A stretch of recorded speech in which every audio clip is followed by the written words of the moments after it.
My name is Allison, and I grew up in a small town, a place where everyone knew everyone, and nothing really changed. My family had always seemed normal enough. At least, that's what I thought. My parents, they weren't perfect, but they were my parents. I'd always believed that one day they'd show up, give me a hug, and tell me everything would be okay. It's funny how one moment can change everything. You can be going along, living your life, thinking things are just as they should be, and then suddenly, without warning, the ground shifts beneath you. That's what happened to me when I was just 8 years old. I remember that night as if it was yesterday. But that night, my life changed forever. It was the night I was abandoned. It started out like any other night. The car rolled down the quiet, empty streets. The sky was this deep navy blue, streaked with the tired orange glow from streetlights flickering in the distance. I was in the back seat clutching my stuffed bear, the one I'd never let go of. We were headed to my grandmother Eleanor's house, a place that always felt like home. Her warmth, her stories, and the smell of cookies baking in the oven. Those were the things that made her house feel like a safe haven. But that night, something was different.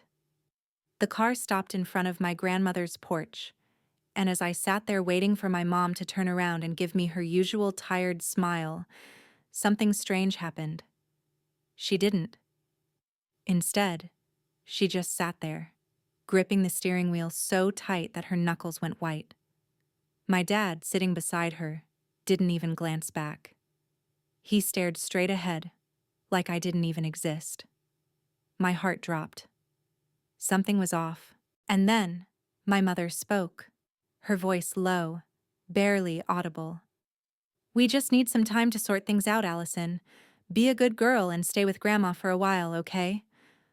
Just like that, without warning, I was left behind. No explanation, no comfort. They didn't even look back as the car drove away. I thought they'd return the next day, or the day after. I couldn't have known that they weren't coming back. I was alone, and as I stood there, clutching my small backpack, the quiet of the night felt louder than ever. My grandmother didn't ask questions, didn't try to fix me.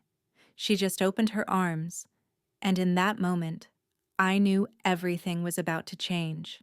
Little did I know that change would shape my entire life. The girl they left behind would become someone far stronger than I ever thought possible. And the journey to finding who I really was? Well, that's a story I've never told before. So, let me take you back to that night, to the moment everything shifted, the night I learned what it really means to be abandoned, and how I built myself back up, piece by piece, through a quiet kind of love. If you've ever felt lost, abandoned, or unsure where your next step is, hit that subscribe button, because what's coming next? It might just change everything you thought you knew about strength and survival. There are moments in life that completely alter the course of your future. They often come when you least expect it, and you're never prepared for them. I was only 8 years old when one such moment arrived, a moment that would change everything about how I viewed the world. At the time, I had no idea it would become the defining point of my life, a shift in the landscape of my existence that I still carry with me today. Picture it. A car driving down a quiet, unfamiliar road in the middle of the night. I was nestled in the back seat, clinging to the old stuffed bear that had been with me since I could remember. The night sky was painted with soft streaks of orange from the faint glow of streetlights, and the air outside was cool and still, like time had stopped for a moment. There was no reason to feel uneasy. After all, we were headed to my grandmother's house. But I would soon realize that this was no ordinary trip. My grandmother, Eleanor, had always been a haven for me. Her house, with its warm kitchen always filled with the aroma of fresh cookies, was the embodiment of safety and comfort. Her smile had a way of making everything feel right, even when things seemed off. As a child, I was convinced her love was magic. She would tell me stories that left me spellbound, stories of faraway lands and mystical creatures. She had this way of making me feel important, of making me feel like I was part of something bigger. It was a feeling I had come to cherish and rely on. But that night, things felt different. We pulled up to her house, the gravel crunching under the tires, but as the car came to a stop, I noticed something odd. My mother, who usually greeted me with a tired but warm smile, didn't turn around to look at me. She just stared ahead, gripping the steering wheel so tightly her knuckles turned white. The warmth I'd always known in her presence was gone, replaced by an unreadable, almost cold expression. My father, sitting in the passenger seat, was just as distant. He stared out the window, his gaze fixed and unfocused, like I wasn't even there, like I was invisible. My heart sank into my stomach as the reality of the situation began to settle in. This wasn't a simple visit. This wasn't a casual drop-off. This was something else entirely. My mother's voice, when it came, was barely above a whisper. "We just need some time to figure things out, sweetie. Stay here with Grandma for a while. Everything will be fine."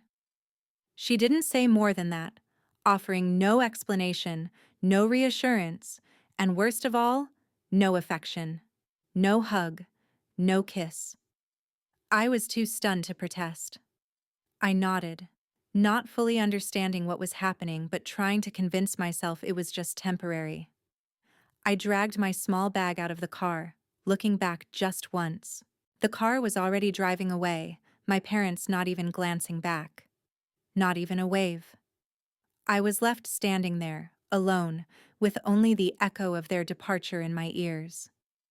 My grandmother didn't ask questions. She didn't need to. She knew something was wrong, but she never pressured me to talk. She simply wrapped me in her arms, her warmth enveloping me in a way that made everything feel safer, even though I couldn't shake the confusion gnawing at me.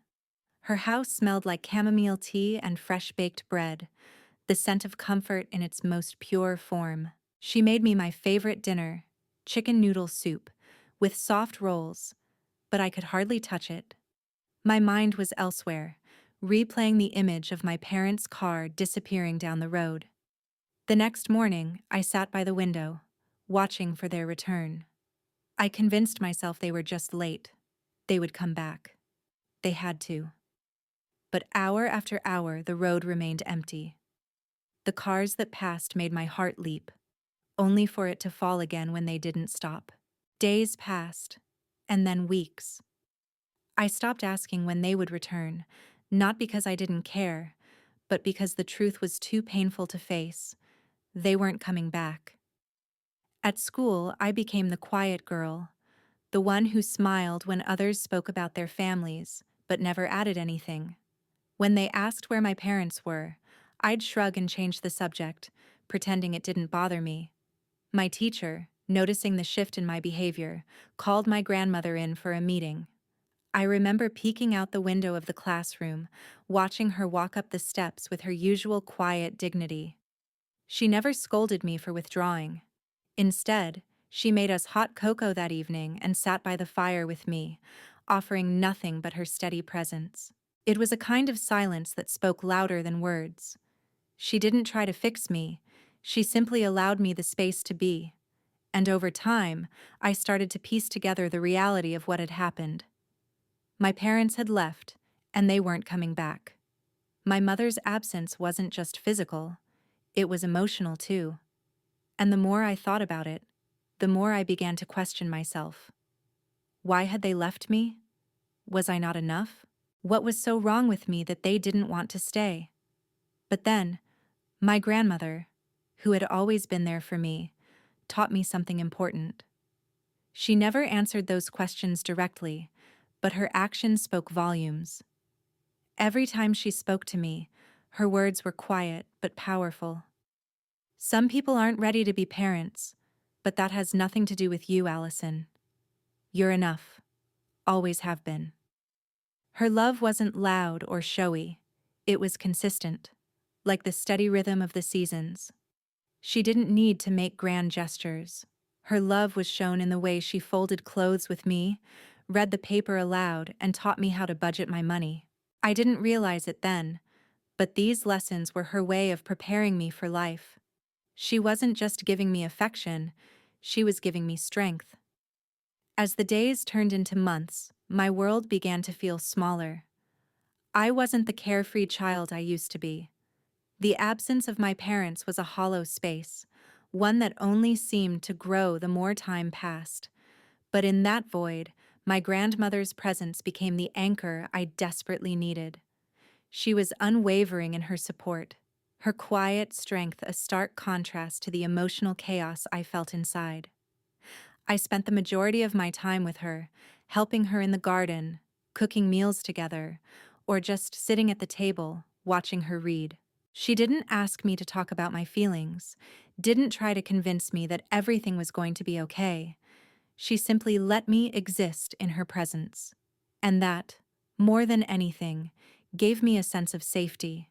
She had a way of making everything seem less daunting, like no matter how bad things got, we could manage. One of the things that always stuck with me was a conversation we had one morning while we were folding laundry together. "You know, Allison," she said, folding a towel neatly, "life isn't always going to be easy. You'll face challenges. You'll get hurt. But it's how you carry yourself through those times that matters. You don't have to be loud or in the spotlight to be strong." I didn't understand what she meant at the time, but I learned soon enough. There's something about being raised by someone who leads by example, who doesn't need to shout about their wisdom, but lets it speak through their actions. My grandmother didn't need to tell me that she loved me every day, though she did, in her own quiet way. She showed it in the way she kept the house warm, even when her arthritis made it harder to do so. She showed it in the way she never complained about the past, about the things that had been taken from her. She just kept moving forward, showing me that survival wasn't just about existing, it was about thriving despite the circumstances. Her life wasn't marked by grand gestures or visible wealth. She had a simple house, a modest car, and a quiet routine. But when I look back now, I realize how much she taught me about resilience and living with purpose. The more I learned from her, the more I began to see how she had been preparing me for something bigger than I understood at the time. There were lessons in everything, like when she taught me how to balance a budget. I was only 12 at the time, and it felt tedious. She would go through the bills with me, showing me where to cut back, where to save, and what to prioritize. At the time, I didn't understand why this mattered. But as I grew older, I realized that these lessons weren't just about money, they were about independence. "Money doesn't buy happiness, Allison," she told me one evening as we went over a grocery list.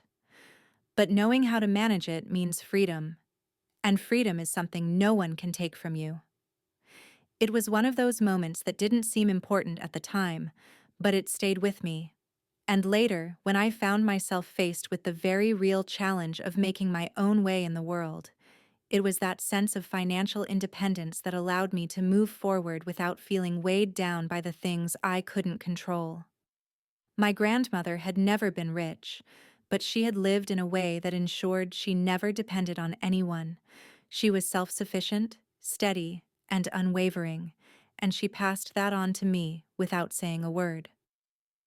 As the years went by, the initial sting of abandonment began to dull, replaced by a quiet understanding of the situation. I realized that my parents, who had once been my entire world, were no longer a part of my story. But I wasn't angry at them anymore. I had learned that anger was a weight, one that would keep me tethered to them, even though they no longer held any real place in my life.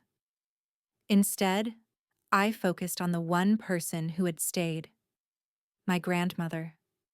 Her unwavering support, her gentle guidance, and the strength she demonstrated every single day had become the foundation of my life. She was the reason I didn't fall apart when everything else seemed to crumble around me. And while I had grown up with the belief that family was everything, my grandmother taught me that family isn't defined by blood. It's defined by loyalty, love, and the ability to stand by someone when everything falls apart. But the truth is, the world outside was different. At school, I felt like an outsider. I wasn't the girl with the perfect family or the one who could talk about vacations or birthday parties. When my classmates would talk about their parents, I smiled politely but never shared. I didn't have the luxury of those kinds of stories. What was there to say? My parents had disappeared from my life without explanation. For a long time, I thought I had to pretend it didn't hurt. I was the quiet one, the one who withdrew into herself, afraid to show any weakness. But inside, there was a storm raging. I didn't understand what had happened or why. I didn't understand why they had left me. It was a question I couldn't answer, and every time I tried to speak it, the words choked me. My grandmother, who had become my safe haven, never forced me to talk about it. Instead, she let me heal in my own time, providing the quiet support I needed without pushing me to confront what I wasn't ready to. When I became a teenager, I started to take small steps toward finding my own identity. I got my first job at a local bookstore. It wasn't much, but it gave me a sense of independence, something my grandmother had always wanted me to have. The first paycheck I earned was a milestone for me, not just because it was money, but because it was proof that I could take care of myself, that I could build my own future, independent of anyone else.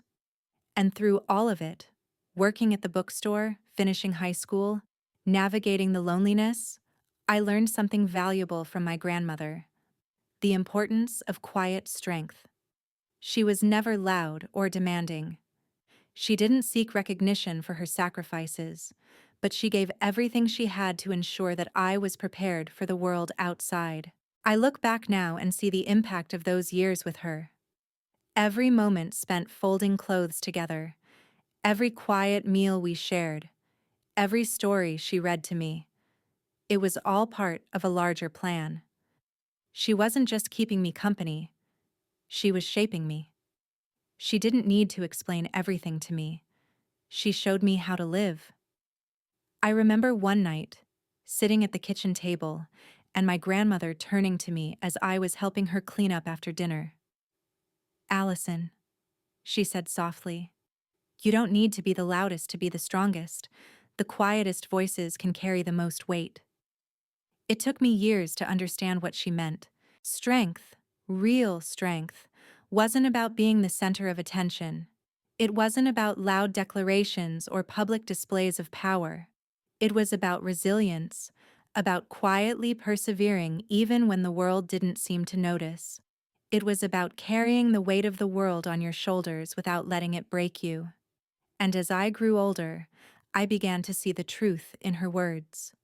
I wasn't the loudest. I wasn't the most outgoing. But I was strong in my own way. I had learned from the best, someone who didn't need to prove anything to anyone because her actions spoke for themselves. By the time I was in my late teens, I had come to understand that my life was no longer defined by the absence of my parents, but by the presence of my grandmother. She had become my everything, my guide, my protector, my emotional pillar. She was the reason I had made it this far, the reason I had learned to navigate the world in a way that felt both grounded and determined. And yet, life had a way of testing even the strongest foundations. I applied for college with a sense of hope, but also trepidation. My dreams had always felt like they were tied to some far-off reality, something I might never reach. But then, the acceptance letter arrived. It was more than I had expected. It was the validation of everything my grandmother had worked so hard to teach me. It was my chance to escape the small town that had become a cage, to build something for myself. But I also knew that, in pursuing this dream, I would be leaving behind the one person who had shaped me into the woman I was becoming. The conversation with my grandmother was one I'll never forget. She sat across from me at the kitchen table, a soft smile on her face. "I always knew you were meant for more," she said, her voice steady but thick with emotion. "I'm so proud of you." I was overwhelmed. I had never needed validation more than in that moment. But as she spoke, I could feel the weight of her pride, the quiet joy that radiated from her. This was a woman who had given up so much for me, who had invested everything in my future without ever asking for anything in return. It was hard to leave her, but I knew she had prepared me for this. In that moment, I realized something profound. My grandmother's love wasn't about her holding on to me. It was about her giving me the freedom to go, to soar, to find my own place in the world. And with that realization came a clarity I hadn't expected. It wasn't about leaving her behind. It was about carrying her lessons with me, about taking her quiet strength into the world. At college, I thrived. The world suddenly seemed much bigger, and for the first time, I felt like I could take up space. I made friends, joined clubs, and worked part-time jobs to support myself. But even as I grew in this new world, I never stopped thinking about her. Every decision I made, every accomplishment I celebrated, I made with the idea that I was honoring the woman who had made it all possible. But as time went on, my grandmother's health began to decline. It started with small things, forgetting where she put her keys, misplacing her glasses. But then, it escalated quickly. The independent woman who had once taught me how to navigate life with grace and strength was now struggling with basic tasks. It hit me harder than I expected. I tried to balance my final exams and hospital visits, trying to be strong for both of us. Watching her become fragile broke something inside of me. I wasn't prepared for this. I wasn't ready to see the person who had always been my rock become vulnerable. But even as she struggled, she still smiled when she saw me. Her eyes still held that same quiet pride. One evening, as I sat beside her in the hospital room, she took my hand and whispered, "Don't stop moving forward, Allison. Keep going." It was the last piece of advice she gave me, and it was the most important. I understood then that her love wasn't just about physical presence. It was about teaching me how to live, how to move forward, even when things felt impossible. Her life, her lessons had prepared me for this moment. And though I didn't know it at the time, those words would stay with me long after she was gone. The day my grandmother passed away was the day a part of me disappeared. There's no other way to explain it. The person who had shown me the meaning of true love, who had given me the strength to face the world when it felt too much, was no longer there. And though I had prepared myself for this moment, knowing it was coming, I was not prepared for the immense void that followed.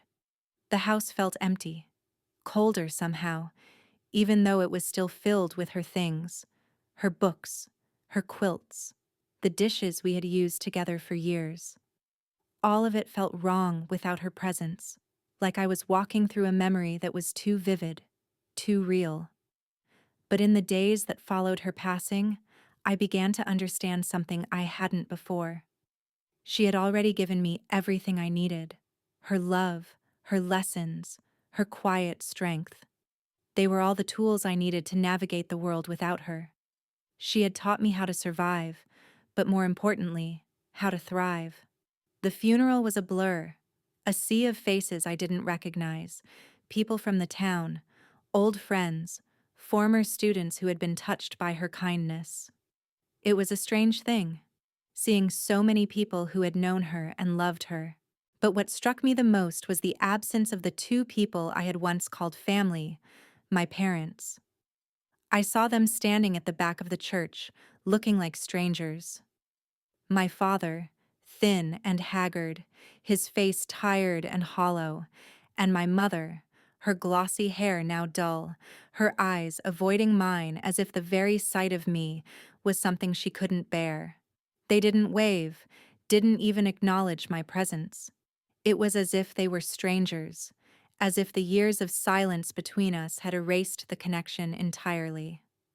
Later, as I greeted the people who had loved my grandmother, my father approached me. His voice was flat, without emotion. "Sorry for your loss," he said, as though he were a passing acquaintance. My mother didn't speak at all. She only glanced around the room, as if looking for something. Someone, but not me. And that's when I realized they weren't here to mourn her. They were here for something else entirely. They were here for what she had left behind. After the funeral, the legal process began. I never expected much. My grandmother had lived a simple life, and I assumed her estate would be small, perhaps a few trinkets, maybe some savings. What I didn't know, however, was that she had been quietly building something far greater than I could ever imagine. Something that would change my life in ways I hadn't yet understood. The lawyer's office was a small, dimly lit room, filled with old bookshelves and the faint scent of musty paper. I sat across from him, my mind still reeling from the events of the past few days. When he opened the folder and began to speak, I thought I must have misheard. "Your grandmother was quite an astute investor," the lawyer said, adjusting his glasses. "She left you everything: the house, the land, and her portfolio. It's currently valued at over $50 million. I felt the ground shift beneath me. The words didn't seem real. $50 million? My grandmother, the woman who lived so modestly, who patched her curtains instead of buying new ones, who clipped coupons for groceries, had been sitting on a fortune. A fortune she had never once flaunted, never once mentioned, and had quietly accumulated over the years without drawing attention to herself. She had always been frugal, lived simply, and never seemed to care for material wealth. I was speechless. I had no idea what to say, no way to process the information. My grandmother, the woman who had taught me the value of living simply and with purpose, had built an empire, without anyone knowing. And now it was mine.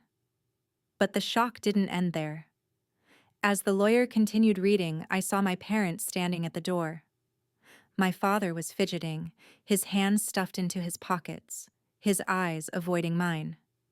My mother, her face hard, was looking directly at the stack of documents the lawyer had placed in front of me. "We'd like to contest the will," my mother said, her voice flat, almost cold. She was ill. She didn't know what she was doing. She must have been manipulated. We're her family, after all. I blinked, unable to process what was happening. I hadn't expected them to show up, let alone demand a share of something they had never cared about.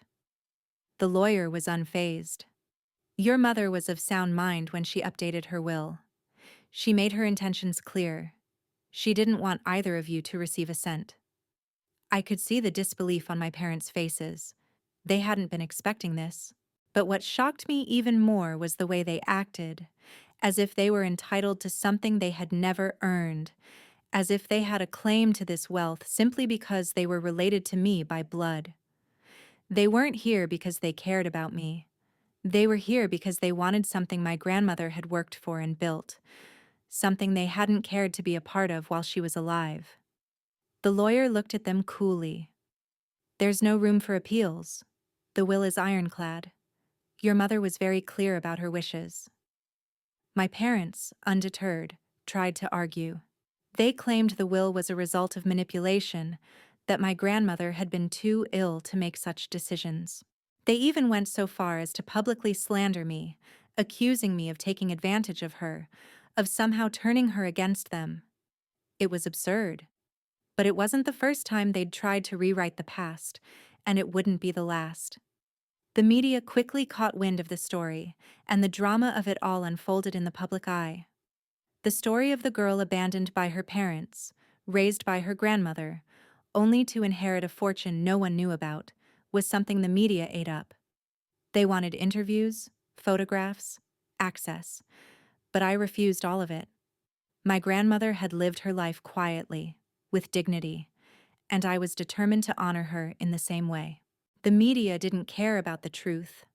They only cared about the drama, about the spectacle. And my parents, ever the performers, leaned into it, painting themselves as victims of a misunderstanding, portraying me as the villain who had stolen from them. But I wasn't interested in their lies, their public outcry. I wasn't interested in any of it. I had already won the only battle that mattered. I had lived a life full of love, full of purpose, while they had chased empty promises. The real wealth I had inherited was not in the money. It was in the lessons my grandmother had given me. It was in the strength she had instilled in me, the wisdom she had passed down.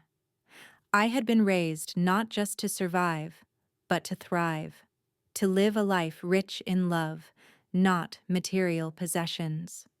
In the weeks following my grandmother's passing, the chaos surrounding the inheritance died down, but the real work began.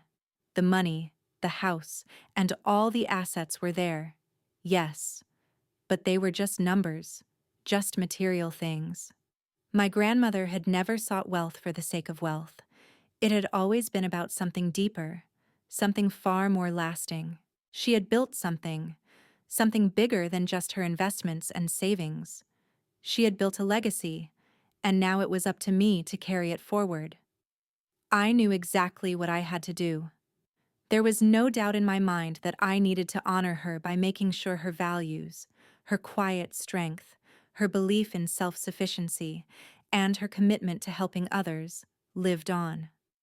I wasn't interested in using the money for extravagant purchases. My grandmother had lived simply, and I was determined to follow that same path. I wanted to create something meaningful, something that would last beyond my lifetime. I started by creating a scholarship in her name, something that would help others who had been through difficult circumstances who, like me, had been left behind but still kept going. The scholarship would go to students raised by guardians, grandparents, or those in foster care, kids who had faced hardships but were still determined to carve out their future. I knew this was what my grandmother would have wanted, a way to give back to those who needed it most, just as she had given to me. But there was more to it than just money. I wanted to preserve her memory, her essence. So, I decided to renovate the house, but not in the way most people would think. I didn't want to turn it into some lavish mansion. I wanted it to stay the same, with the same creaky floors, the same cozy corners. I renovated just enough to make it livable, but I kept the essence of the home, her home, alive. The house was more than just walls. It was a living testament to her love and to the life she had built for me. I kept the bookshelves just as they were, and added a small reading nook by the window, where I could sit and feel close to her. It was a place where I could still hear her voice in my mind, where I could imagine her sitting with me, reading her stories, teaching me life lessons. This was my way of keeping her alive, in a way that went beyond memories. But there was one more thing I had to do. My parents, despite everything, still didn't understand. They still hadn't given up. They had moved to another state, but they hadn't stopped trying to reinsert themselves into my life. They began showing up at events I attended, leaving letters, trying to contact me through friends and acquaintances. I knew they weren't seeking reconciliation or forgiveness. They didn't care about me. They cared about what my grandmother had left behind. One day, I found a letter taped to the gate of the house. It was a simple note, written in trembling handwriting. "Please talk to us." I had already made my peace. I didn't need closure from people who had abandoned me.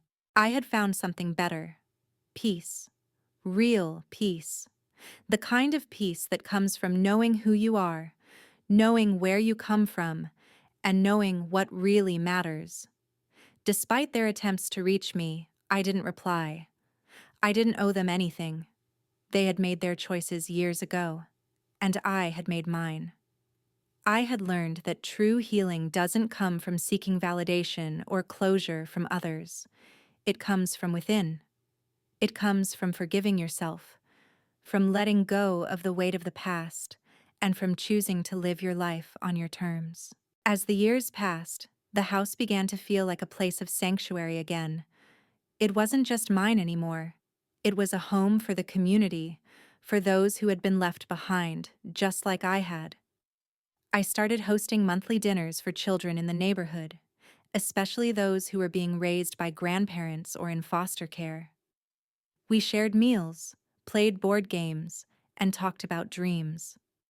I saw pieces of myself in each of them, their guarded hearts, their quiet resilience.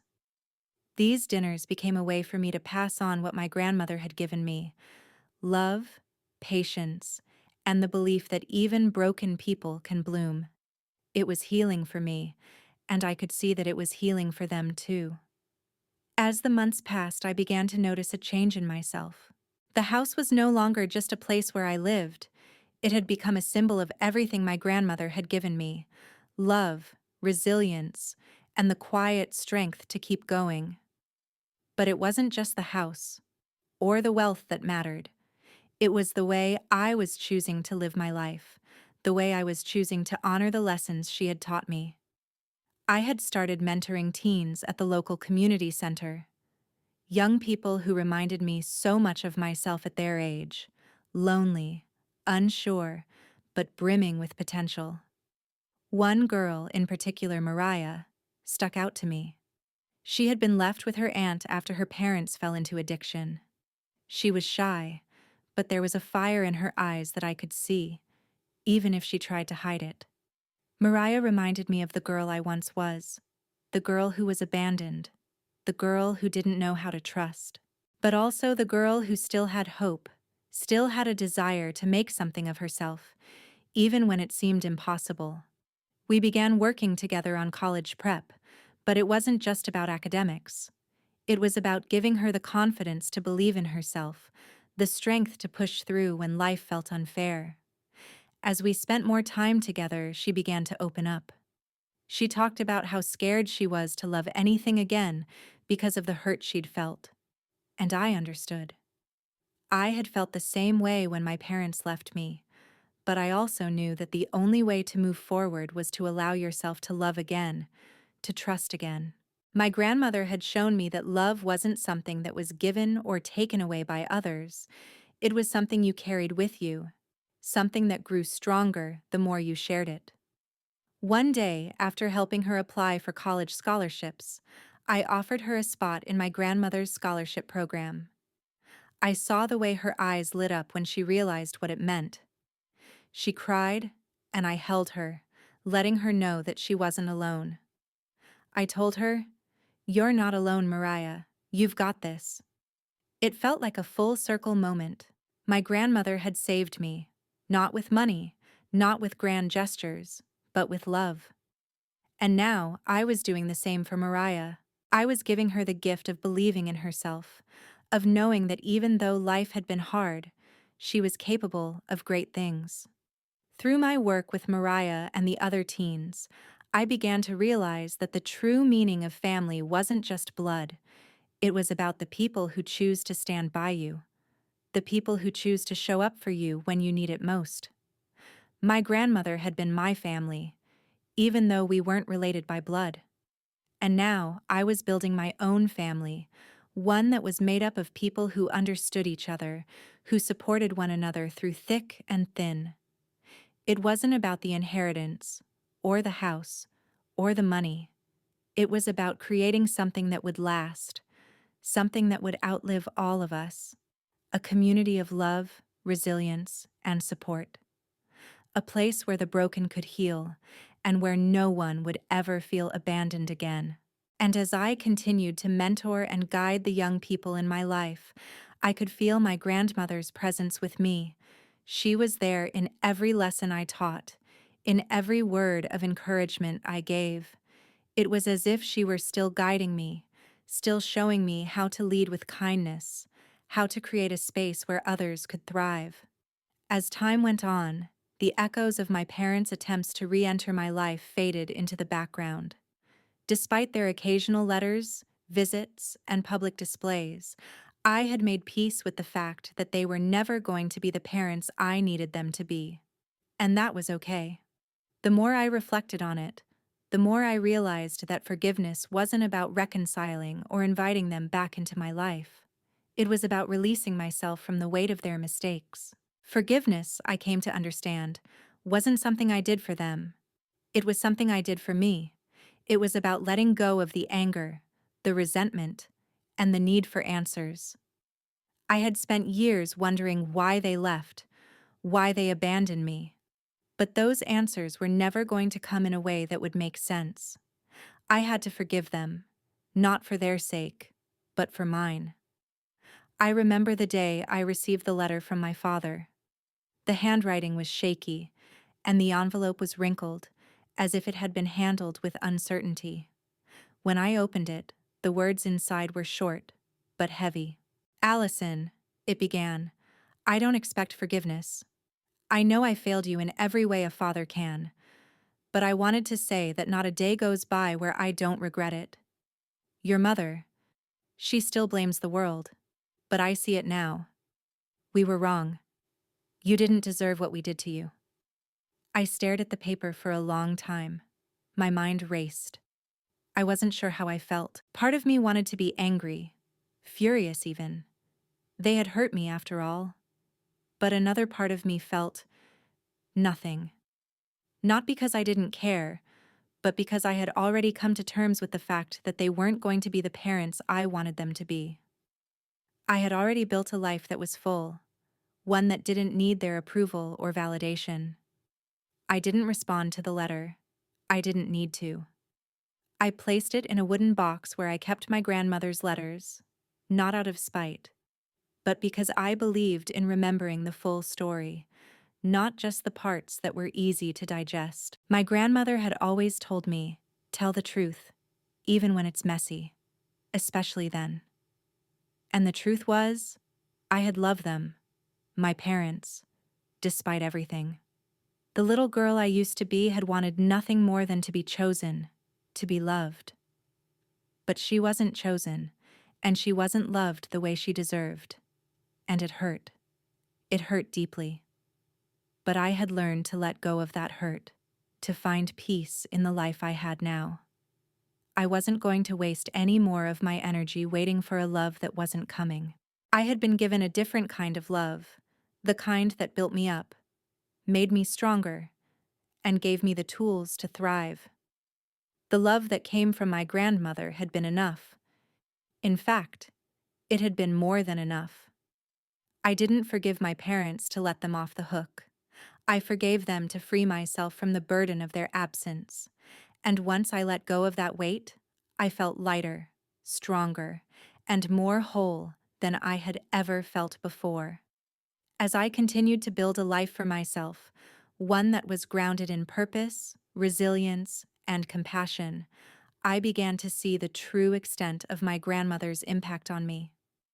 The house we had renovated together, the scholarship I had created in her name, and the community of young people I was helping to guide, all of it was more than just a way to honor her memory. It was a continuation of the legacy she had given me, but even more than that, it was about creating something that would last far beyond my lifetime. I realized that the true gift she had given me wasn't wealth, or land, or material possessions. It was the ability to make an impact, to pass on the lessons of love, perseverance, and strength. It was about teaching others that even the most broken parts of us could bloom into something beautiful, given the right care, the right attention, and the right environment. One evening, I sat in the garden behind my house, the lavender patch blooming brightly in the late summer sun. I had planted it in my grandmother's honor, and it had grown in abundance, much like my life had since her passing. As I sat there, sipping a cup of chamomile tea, the same kind she had always made for me, I thought about all the young people whose lives had been touched by her legacy. I thought about Mariah, who had recently received her college acceptance letter, and about the others I had mentored who were now on their own paths to success. It was a quiet moment, but it was also a profound one. I realized that I wasn't just keeping my grandmother's memory alive, I was expanding it. I was living proof that the love she had given me, quiet, steady, and unwavering, could transcend even death. It could live on through the lives of others, through the choices I made, and through the love I passed forward. And as I sat there, I couldn't help but feel a deep sense of gratitude for everything, for the hardships I had faced, for the lessons I had learned, for the people I had met along the way who had helped shape me, but most of all, for the love of a grandmother who had chosen me when no one else had. That evening, as the sun dipped below the horizon and the cool breeze of the evening rustled the leaves in the trees, I whispered softly, "I hope you're proud of me, Grandma." In the wind, I could almost hear her answer, gentle and knowing, just like her. "Yes, my girl, you did it." Life moved forward as it always does. The house continued to thrive, transformed from a place of sorrow and solitude to a beacon of warmth and community. I had started to realize that everything I had built wasn't just for me, it was for everyone who had been left behind, for those who, like me, had struggled and fought to find a place to belong. I kept the lavender garden thriving as a symbol of resilience, just like my grandmother had taught me to do. The children who came to our monthly dinners, those with broken homes, those who had experienced loss, those who were still learning to trust, began to blossom in their own ways. It wasn't about fixing them, it was about giving them the same space to grow that my grandmother had given me. I found that the more I gave, the more I received. The more I shared my story, my time, my resources, the more I felt my own healing deepening. In the faces of these young people, I saw echoes of my younger self, the girl who had been left behind but never forgotten. And with each smile, each success, I could feel my grandmother's spirit growing stronger within me. I never could have predicted that my life would take the path it did, that I would become the woman I am today. But in some ways, I had always been this person, the one who survived because of love, the one who thrived because of the lessons learned in quiet corners and tender moments. My grandmother had prepared me for this life, and now I was walking it with purpose. As I continued to mentor the next generation, I noticed something incredible happening. My scholarship program, which had started with a small fund in my grandmother's name, grew into something bigger than I ever imagined. The community of young people I had worked with began to form their own networks, their own support systems. They had learned to give back, just as my grandmother had taught me. They began helping others, passing on the same lessons of love, strength, and resilience that had been given to them. The ripple effect of my grandmother's quiet love had spread far beyond what I could have ever dreamed. I had created something that was bigger than just my story. It was a living, breathing legacy that was now being carried on by dozens of people, each of them helping to shape the future in their own way.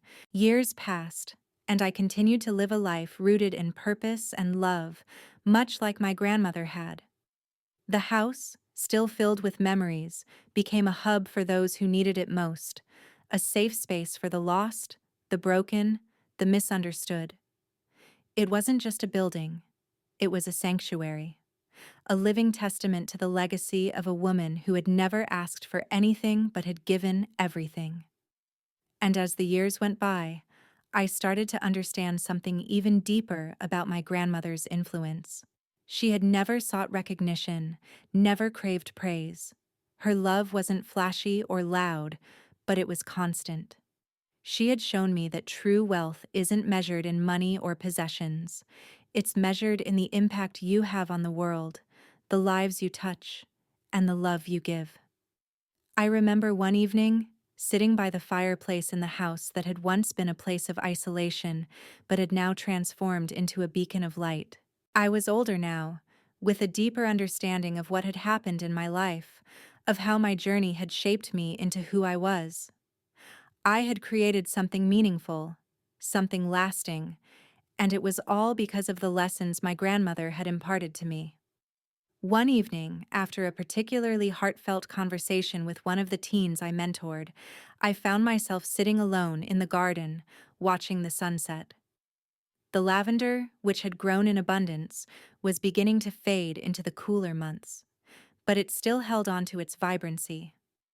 I could feel her presence all around me, the quiet, steady love she had given me, the lessons she had instilled in me. In that moment, I realized something profound. The love my grandmother gave me had outlived her. It had outlived my parents, who had never understood it, and it had outlived the pain of abandonment. It had grown into something that could never be taken away, something that would continue to ripple through the lives of others long after I was gone. I had learned from my grandmother that love is not about what you receive, it's about what you give. She had taught me that the strength to keep going comes not from the world outside, but from within, and that even in the face of loss, even when the people you love most let you down, you can still rise. And as I sat in the garden, feeling the cool breeze against my skin, I whispered softly, "Thank you, Grandma. You did it. You really did." The stars began to twinkle above, and I felt the weight of the years, of the lessons, of the love. It was all still with me, in every step I took, in every life I touched. The legacy my grandmother had left me wasn't just in the things she had given me. It was in the way I lived my life, in the way I loved, in the way I passed on everything she had shown me. As the evening air grew still and the lavender bloomed softly under the moonlight, I knew that I was part of something bigger, a story that would continue long after I was gone, a story of love, of resilience, and of finding strength even in the darkest of times. And with that, I closed my eyes, a deep sense of peace filling me. My grandmother's legacy wasn't just a memory, it was a living, breathing force that would continue to shape the world, long after the last breath was taken. Life doesn't always go the way we plan, but it's the journey that shapes us. I've learned to embrace every step, even the painful ones, and turn them into something beautiful. If you've found strength in this story, or if you're on your own journey of growth, I'd love for you to join me. Hit that subscribe button and let's continue walking this path together, because the best chapters are still ahead.